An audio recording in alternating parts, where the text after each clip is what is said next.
Yeah, okay, recording. Talk a little bit how the class is going to run, and then if you have any additional questions about that, we can talk about that as well.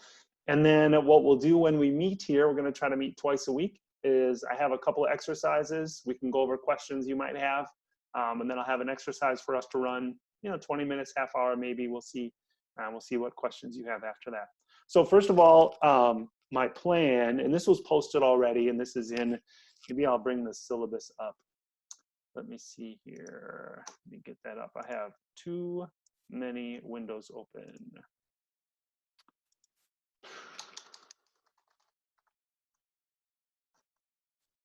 Let's see, where is it? Statistics. I don't know if you saw the updated syllabus. You can see that in D2L. Let's share which screen? This screen.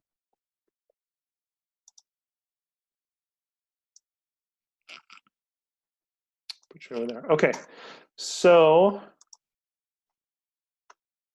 the way we're going to do this is there's going to be our same video lectures that you can watch, the same ones that are already linked under the content, so no change there.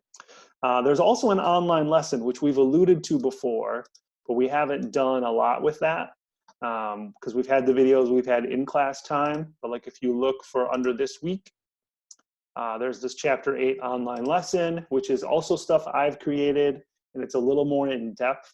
There's a little more to that than there is in the videos. The video is linked here, but then there's more information, a definition, some examples.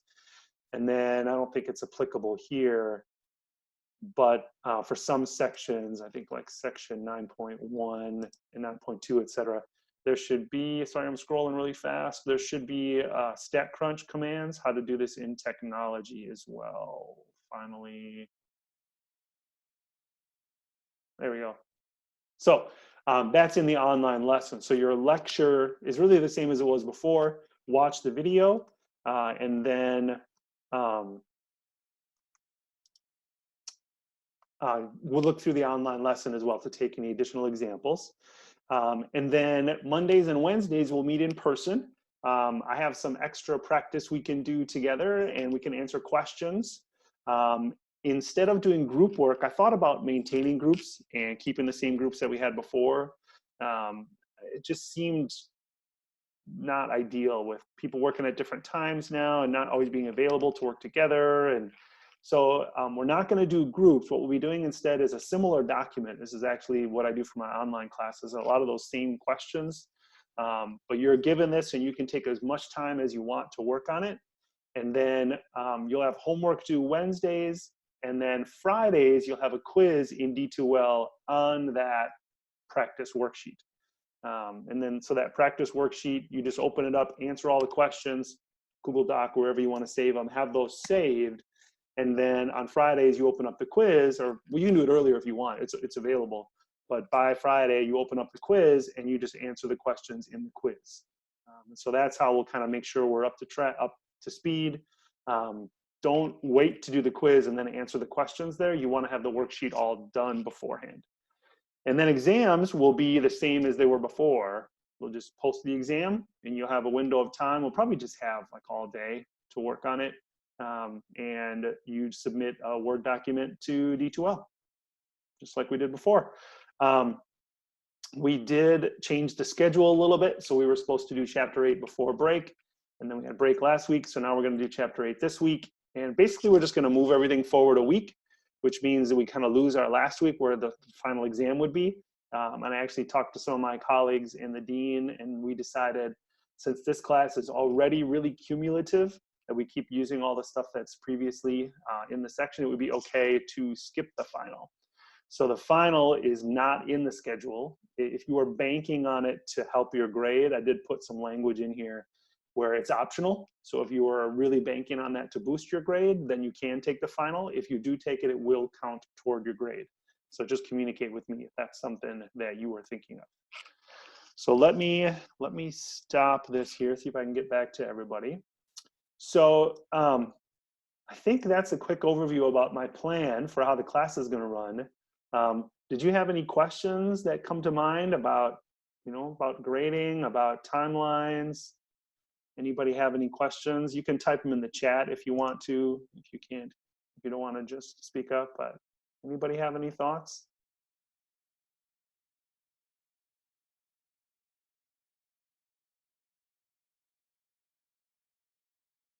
I'm not seeing any responses. I don't know how to take that because my other classes had lots of questions. When's the last day to request the final? That is a good question. I'm super flexible with that. That's generally going to be my theme because I kind of have a plan and I think it's going to work because I've taught online with this format before, but usually with more prep time and usually with the students knowing what to expect. And so I'm not really sure exactly how things are going to go. I think you can even decide that like through that last week. Because it's, you know, I have previous final exams that I have saved and I can quickly make one up if I need to. So I would say even like, where was our schedule? Like you have to have it, the semester ends on Wednesday. So you'd have to have it maybe by Monday of finals week. Monday of finals week, that seems reasonable to me. Now the downside is you'd have to take 2 exams then that last week. You'd have to take the 4th unit exam and the final exam. But I think if you let me know by Monday, that'd be plenty of time for me to make one up for you, post it on Tuesday, and then you'd have a couple of days to work on it. So that's a good question, Daniel. Anybody else have any questions?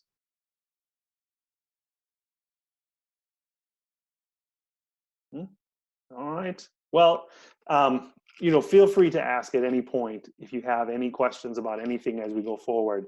Let's talk a little bit about chapter 8. I thought what I would do for today, move this over.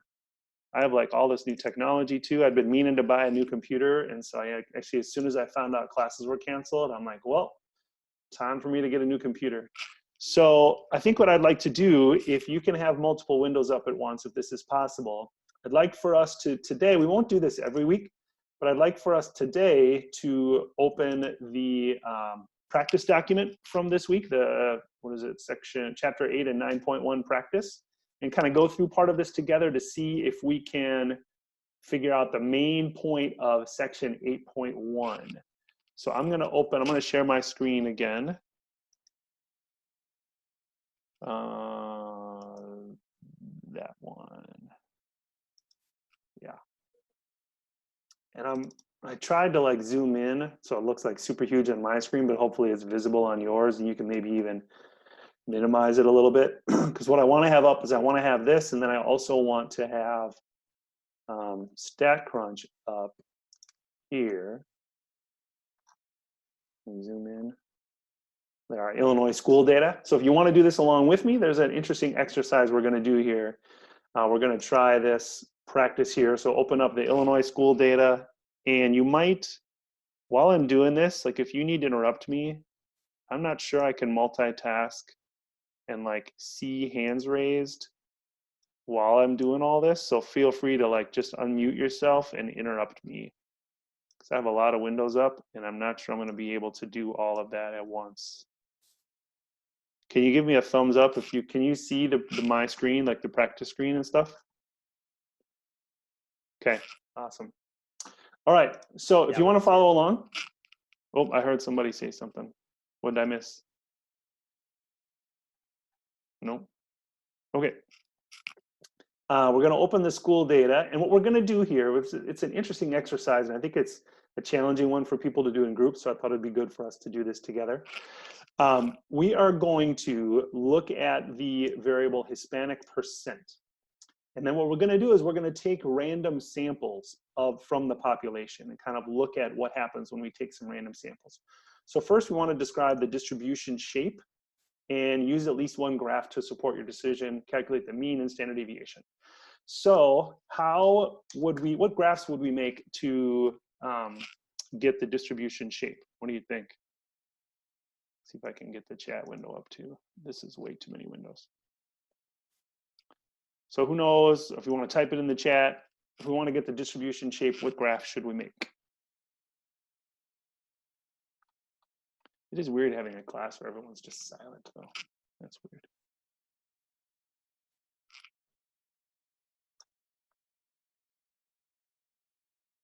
No one wants to type.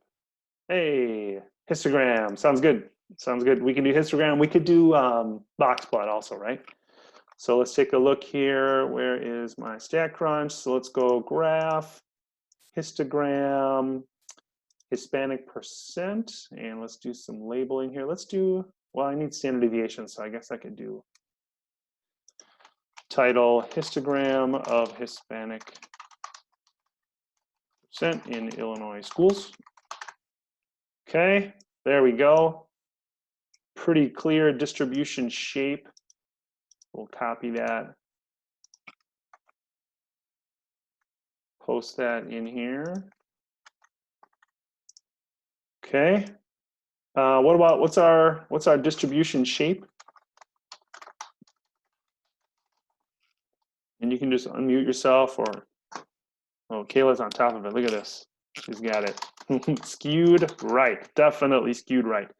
And then, does anyone remember how to calculate the mean and standard deviation? Do you remember how to get that? Which command in StatCrunch?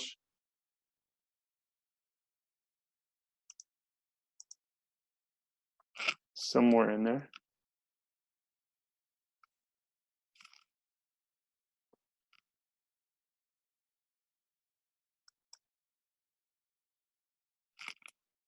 I'm not seeing any raised hands or answers in the chat window. I'm just waiting. I'm just waiting.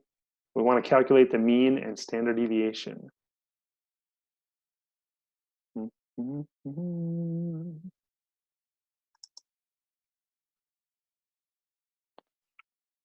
Oh, this makes me so sad.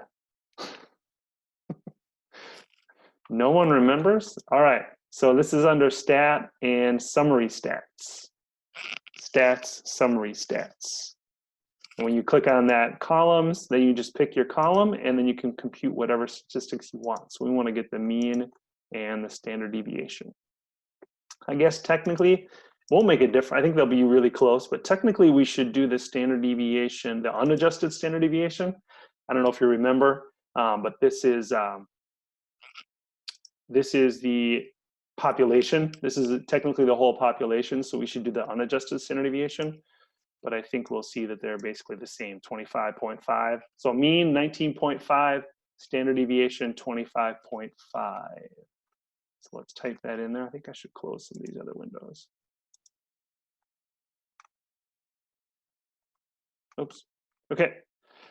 So the mean 19.5 and the standard deviation, what was it, 25.5? What it was? 25.5.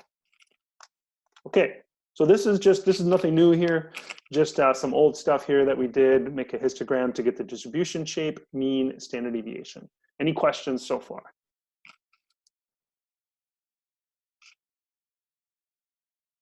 To Kyle, this would be work that you would just save, and you're going to save this file. So what I might have on the quiz is I might say, okay, what's the distribution shape of the Hispanic percent in Illinois schools? And there's multiple choice, skewed left, skewed right, symmetric, or bell-shaped. And you just, so you just have this saved on your own device. You're not submitting this. So for the quizzes, you're just going to save this and then have it up when you're doing the quiz, and you'll answer the questions. Or I might say, you know, type in the mean of the Hispanic percent in Illinois schools rounded to the nearest 10, and you just type in 19.5. So you're not going to submit this, but you want to just save your own, save it for yourself, that you have it ready to answer. Any other questions so far? And I will record this. So this kind of, you know, this semester is going to end up, you know, it's kind of obvious to say this, but it's a weird semester. So I'm not going to be taking attendance. I think it'll be easiest if you're here and follow along, but you know, people's lives are totally thrown up. I mean, I have my kids home, like they're going to be interrupting me. You might have people interrupting you. You might not, you might have additional work hours. So this is going to be recorded. And then I will upload that to D2Well. I'll upload it to YouTube and then put the link on D2Well. And so, you know, if you have to watch it later, you have to watch it later. We're not always going to do stuff exactly from the practice together. Sometimes we will, sometimes we'll do some similar things. But it's always, you know, all this stuff will be available to you if you can't make it. All right, so now here's what we're going to do. What I want to do is I want to look at what if I took a random sample of 10 Illinois schools? And I just did a random sample of size 10, and I found the mean. Now, I could get a random sample and all of them are pretty low, or maybe all of them are really high, or maybe they're spread out. So that random sample could really vary. So what we're going to do is we're actually going to have StatCrunch take 1,000 random samples and find their mean. So it's going to take 1,000 random samples. We're going to do 1,000 random samples of different sample sizes, and we're going to have it find the mean.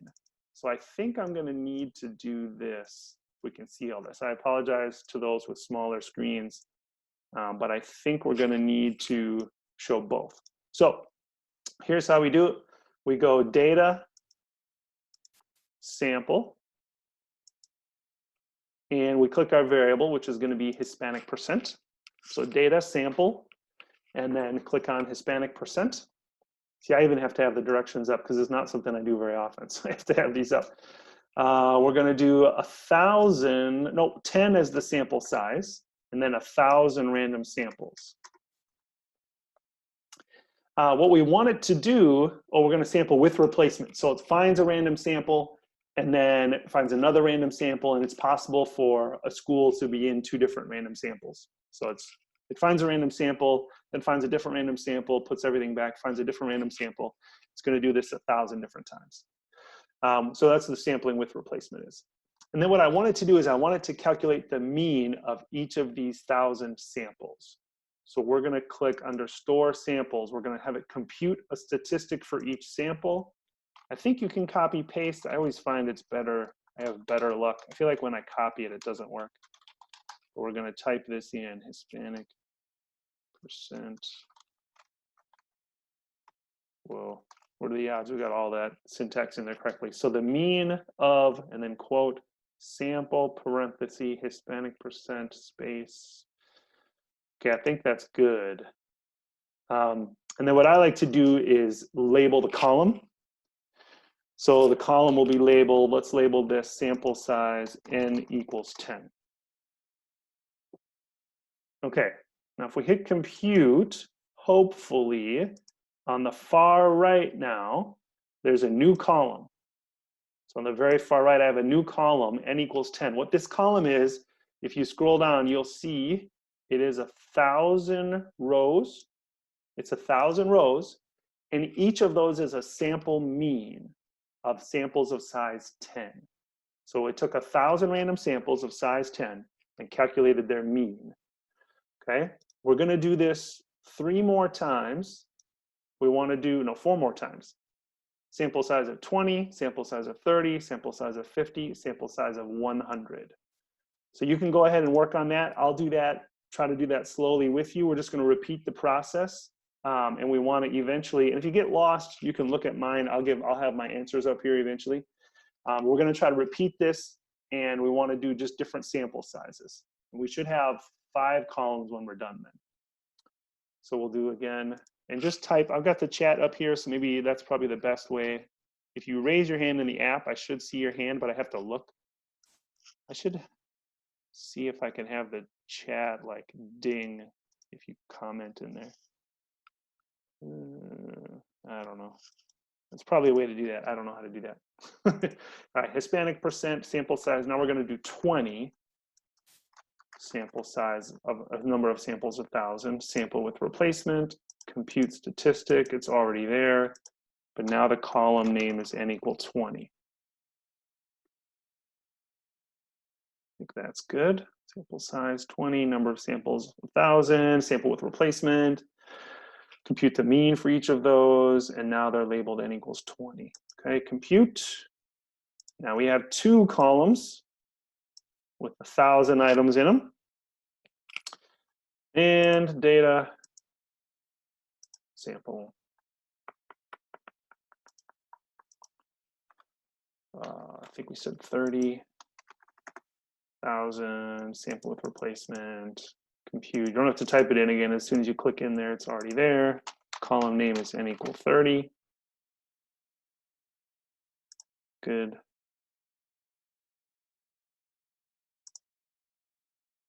Data sample, Hispanic percent, sample size 50 this time.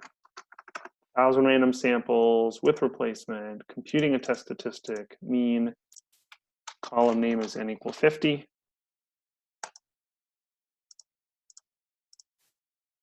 And then the last one, data, sample, Hispanic percent, sample size is 100. So now we have big samples. Number of samples is 1,000, sample with replacement, compute the test statistic, label this one n equals 100. Compute. Okay, so I'm going to pause. Let everybody get caught up if you would like to, if you'd like to follow along. So I have 5 columns. There's a lot of numbers here. The interesting part is when we investigate these numbers. Right now, it's like, what in the world are all these? But we should see some interesting trends after we analyze these numbers. And again, what each one is, this is a sample mean. Each one of these is a sample mean. And what the sample means are, why they're different, is each one is a random sample. So this 16.838 here is a random sample of size 100, and it's the sample mean of that random sample. And they're different because each sample has a different, 100 people and 100 schools in it. So they're not all going to be the same sample mean. I'm not sure how much time I should give you. Is anyone where I am? Was anyone able to do this? I don't see any nods or anything. All right, Daniel's got it. We have a few people on camera. Can you give a thumbs up if you got it? Nobody? Okay, we got a couple. All right, I'm more interested in the second part. And so you can do the analysis on your own. So keep in mind, again, we have 1,000 random samples and of these different sample sizes. So the next question,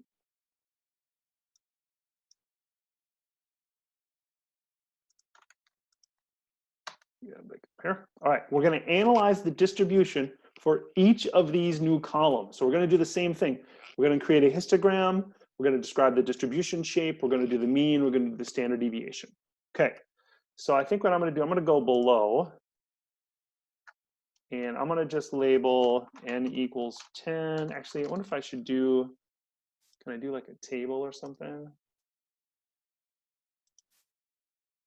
So n equals 10.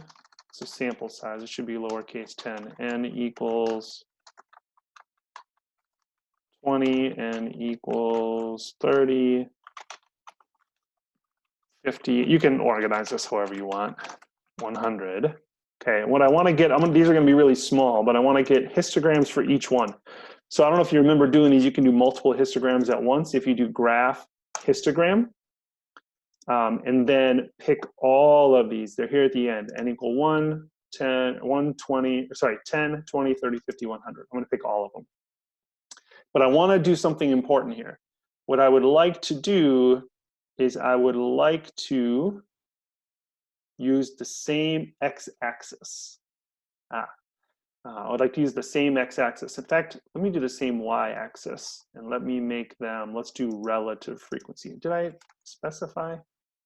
Yeah, it doesn't matter. So we'll do relative frequency. So what I did is I went, let me do that again, graph histogram, and I picked the last 5 columns that we made. And I want to do a relative frequency, and I want to make them all have the same x-axis. And so let's just say histograms of Hispanic percent by sample size. Actually, it's mean Hispanic percent by sample size. Okay. So I'll spread these out a little bit. This is going to be difficult to copy here.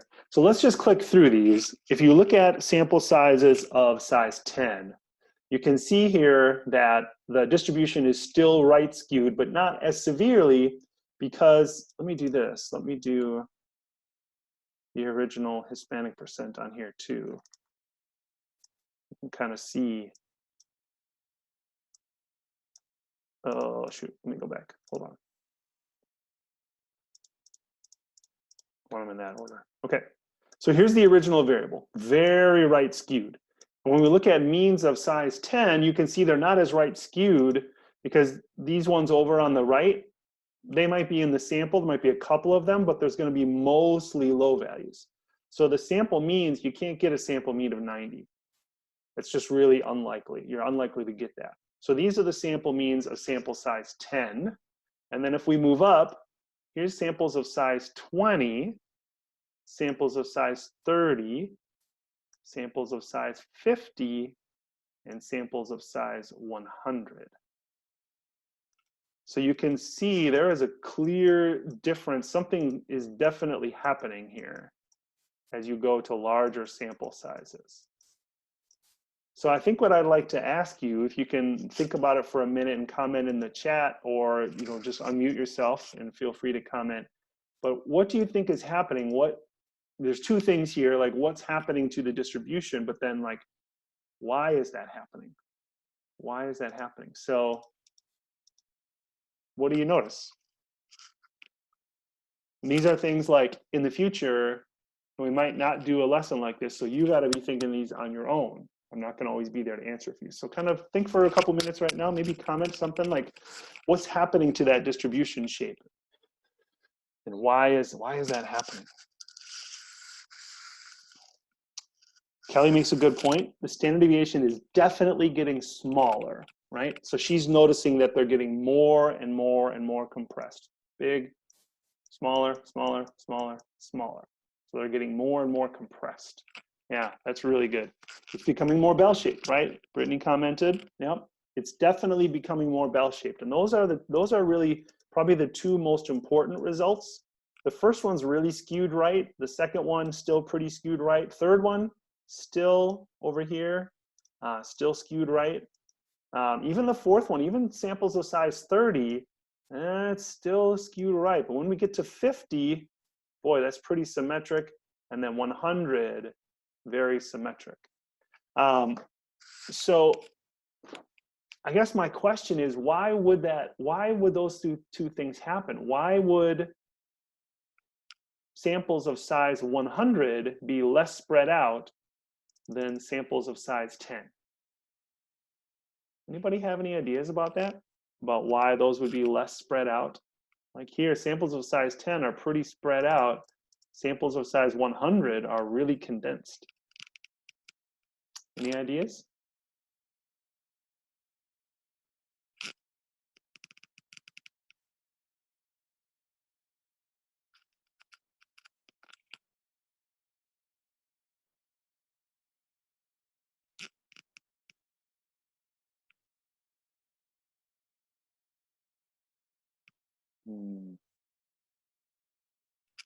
I wish the chat had like Facebook Messenger does, where it's like someone is typing, so that I knew I knew if someone was typing or not.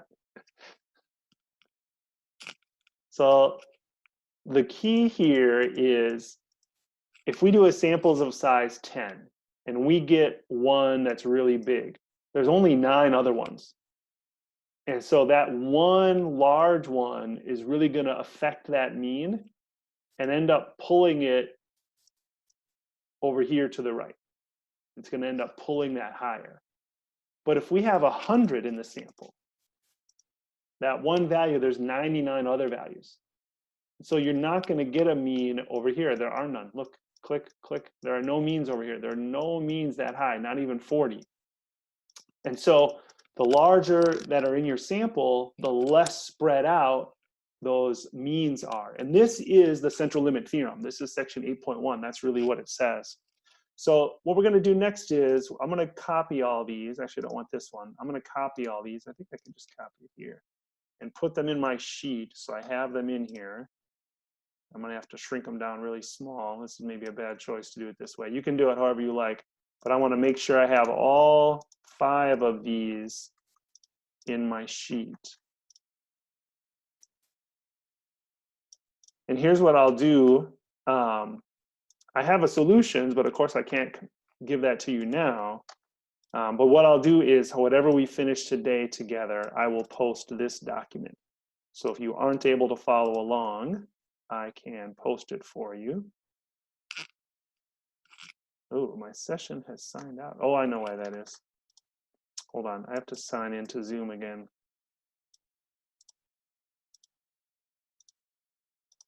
Hopefully it won't end the meeting here.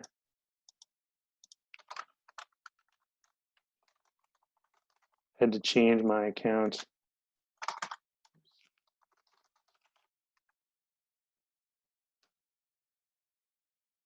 Uh-oh. My recording wasn't converted. Do I need to try recording again?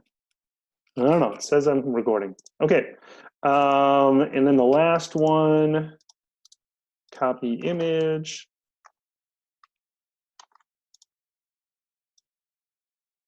Oh. Okay. And then we need the mean and standard deviation for each of these. Oops. So we'll do just like we did before. And in StatCrunch, we will do the summary stats columns, and we'll do those 5 new columns that we have and do mean, and we'll do, those are samples, so we should do just the regular standard deviation, not the unadjusted. Okay, so lots of stuff going on here. Let me see. I am not going to be able to see all of this at once.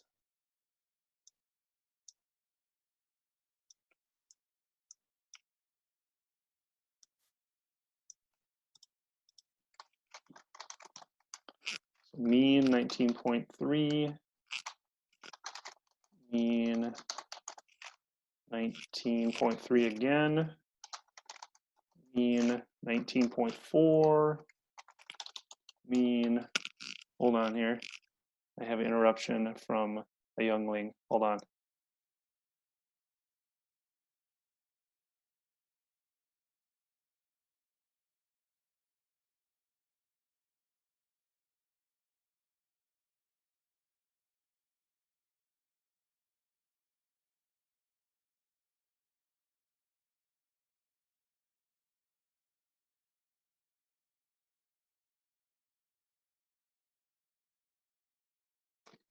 All right, sorry about that. So mean is, where are we, 19.6 for this one. This is interesting. Do you notice like all the means are about the same? What this is these are the means of all the sample means. So in general, the sample means on average are the same as the population mean. That's what this is saying, which is, that's good. That's what you would expect, I would think. The standard deviations though, let's see if Kelly is true. Let's see if that works out. So the standard deviation, oh yeah, look at this, 7.9. Actually, I think I'm supposed to be doing 2 decimal places here because our original data was 1 decimal place. 6.9, look at that. 4.67, 3.51. Look, she was totally right. 2.51. So the standard deviation definitely gets smaller. Okay, so the last question here, let's see, we did histogram, yep, distribution shape. Oh, they're all, let's see, we didn't actually say the shape here. Shape, still skewed right.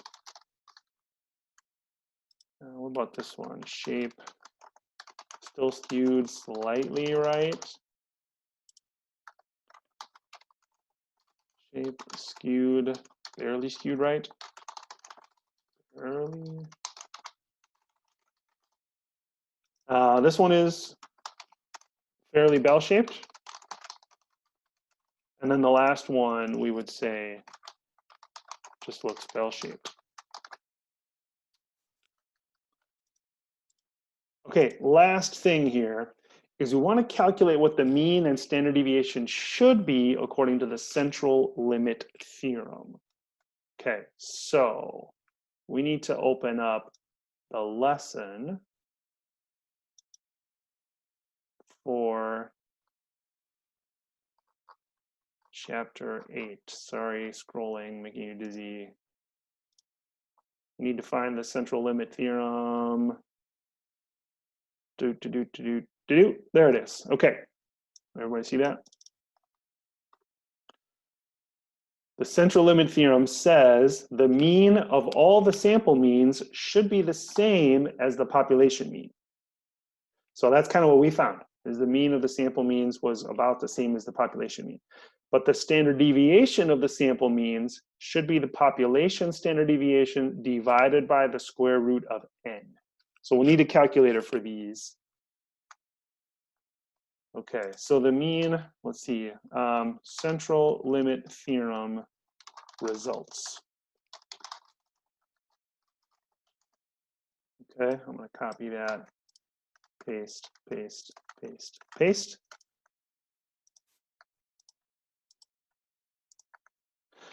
Okay, our mean should be the same as the population mean. So we did that up above. The mean should have been 19.5. Yeah, and they were all pretty close. 19.5, 19.5.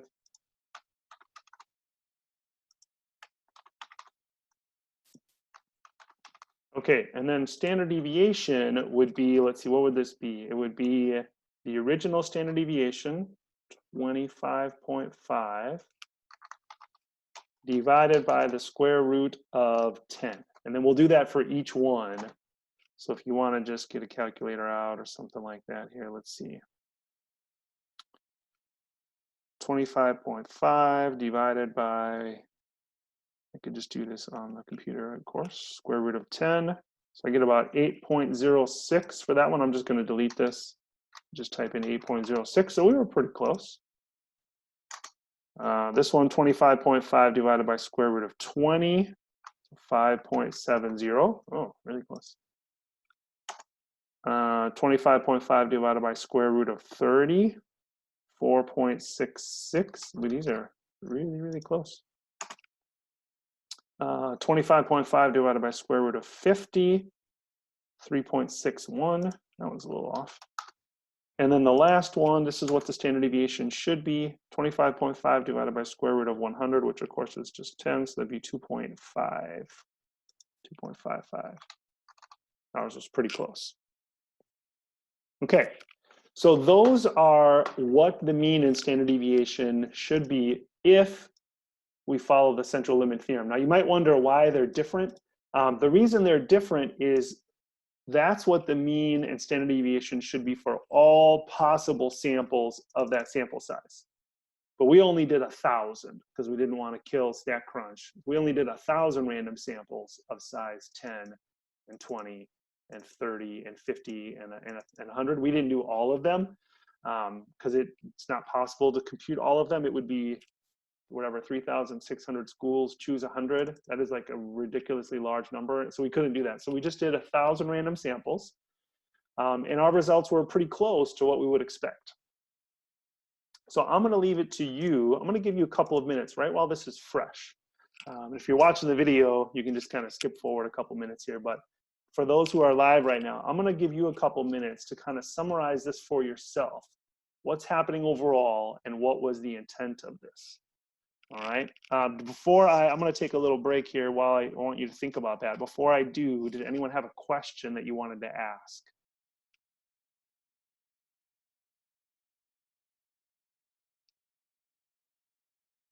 I have the chat up here. Any chat questions? Anyone want to just unmute yourself with a question?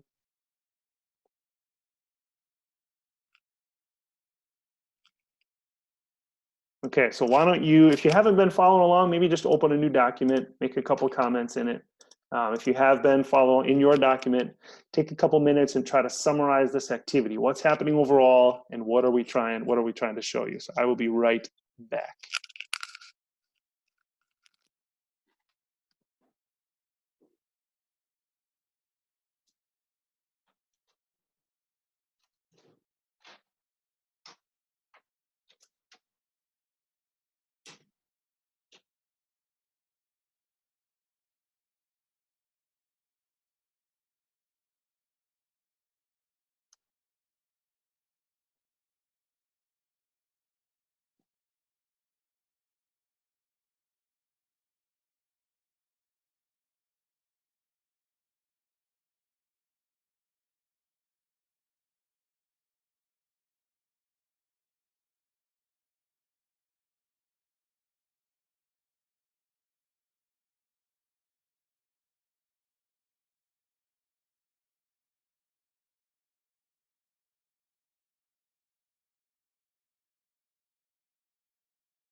All right.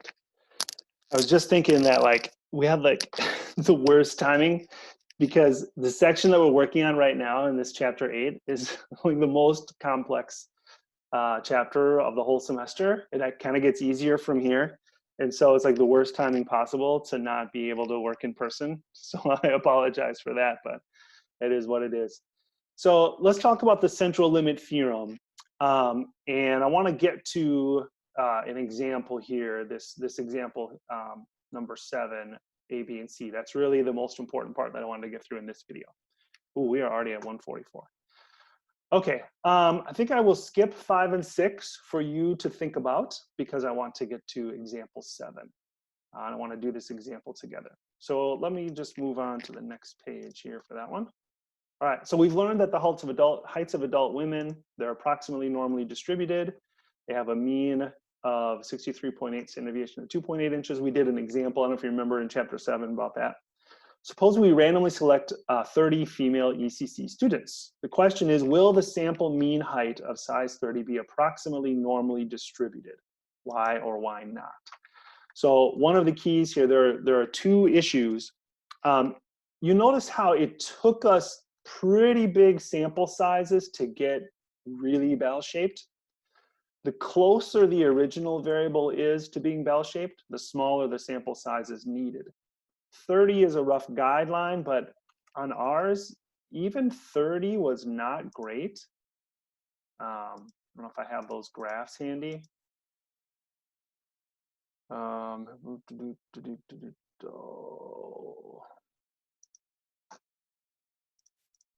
So even 30, it was still skewed right. So, you know, sample size of 30 doesn't mean your means will be normally distributed. You know, 100, pretty safe. This was skewed right distribution, that's pretty safe.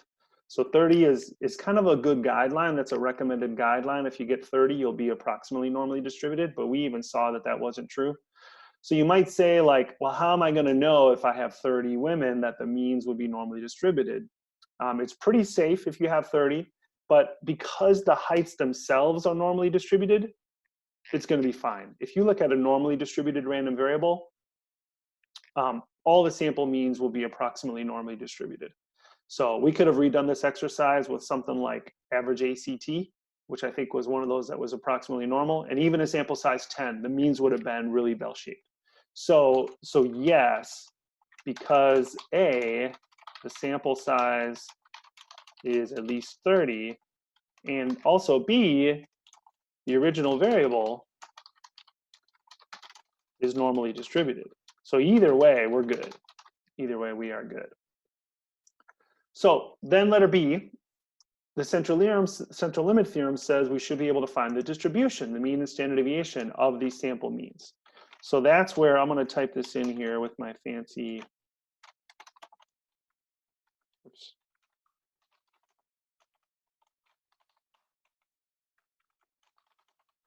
So the mean of the sample means should be the same as the mean of the population, and the standard deviation of the sample means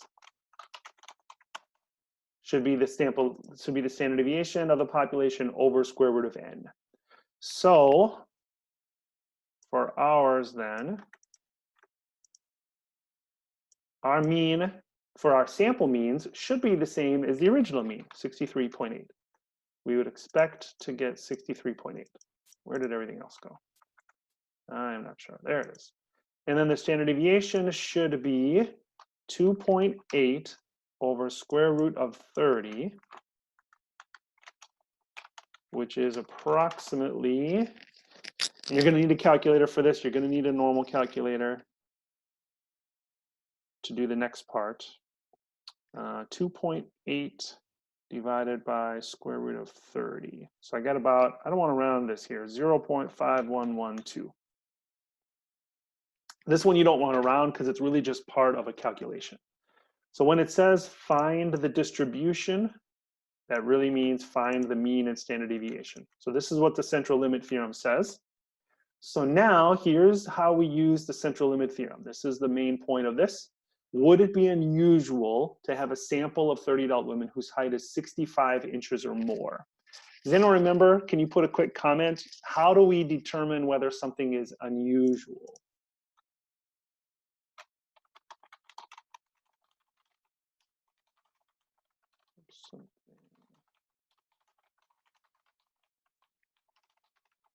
What do we need? Remember how to answer that question? Yeah, right. We need a probability. Very good. We need a probability.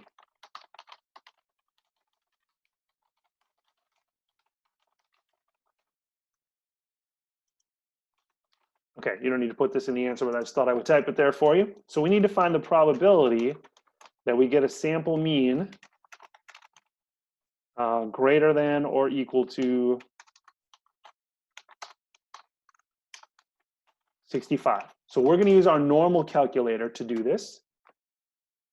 Get back into StatCrunch, and then this will be it for today. Stat calculator normal. We have a mean. This is from our central limit theorem here, 63.8. Standard deviation, what was that? 0.5112. We want to find the probability of being at least 65. So this is the probability of getting a sample mean of 65 inches if the real mean is 63.8 and the standard deviation was whatever it was, 2.8 inches. So we got 0.0095. Now it might seem like it doesn't seem right. Like the mean, the overall mean is 63.8. Your mean is 65. That's not that much bigger, right? So why is this probability so low? You got to remember, you're finding a mean of 30 people. So your mean of 30 people was a full inch taller than the real mean. So that's what makes it unusual, because it's a sample. So whenever you see, would it be unusual to have a sample? And sample is this key word. Would it be unusual to have a sample of 30 adult women? You need to think central limit theorem. I need the central limit theorem. It changes the mean and standard deviation. So this is the primary thing that probably half the class gets wrong on the next test, is they do normal probability using a normal calculator.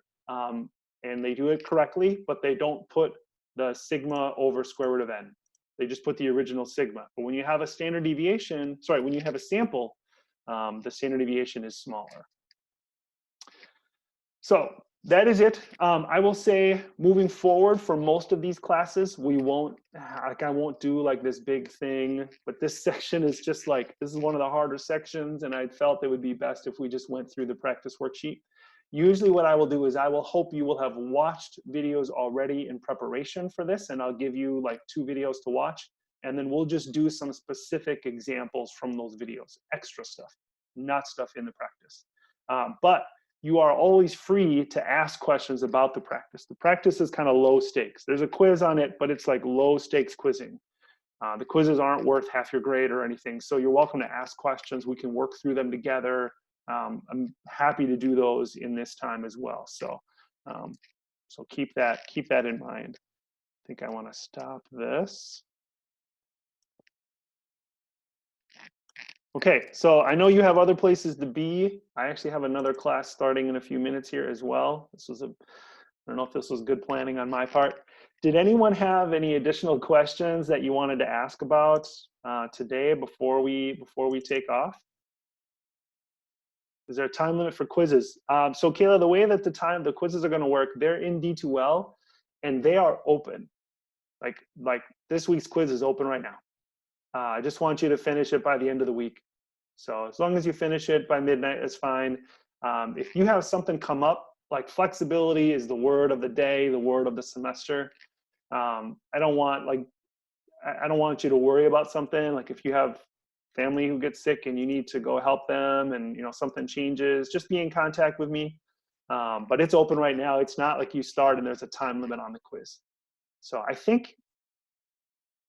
don't know if you can leave it and come back. I'm not sure. I don't really care, but I don't know if it will let you. So I would finish all of the worksheet and then you come in, you open the quiz, and you just finish it. And it's not going to start a clock once you start on it. So, any other questions today before we log out? Oh, good question, Justin.